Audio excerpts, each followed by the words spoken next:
In the news this week, one of the most important metrics we look at is jobs. We'll find out what's happening with jobs, manufacturing, and the services sector.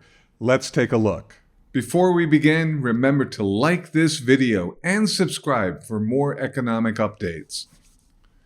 As for the biggest story of this economic week that turned out to be even bigger than expected, according to the government's official numbers, the U.S. economy pushed back hard in September against recent signs of weakness in the labor market, adding a lot more jobs than anyone had forecast. On Friday, the Labor Department reported that non-farm payrolls soared by 254,000 last month, way up from both a revised 159,000 in August and the 145,000 jobs economists had projected. The official unemployment rate ticked down 0.1 percentage point to 4.1%. Along the same lines, there was also greater than expected resilience evident in the August Job Openings and Labor Turnover Survey, also known as the JOLTS report. The August number beat the expectations of economists, who also were looking for job openings to come in at 7.7 million. Despite the better-than-expected results, job openings remain more than 30% below the peak reached in March 2022.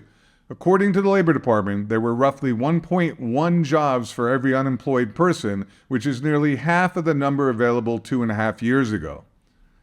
Earlier in the week, the Institute for Supply Management reported that its Chicago Business Barometer for September came in at a reading of 46.6, slightly higher than projected, but once again, solidly in contraction territory. The barometer outperformed economists' expectations by 0.2 points. However, the sub-50 reading makes September the 10th straight month the metric has indicated that manufacturing activity in the region is contracting. On Tuesday, ISM revealed that its Purchasing Managers Index landed at 47.2 in September, same as where it fell in August.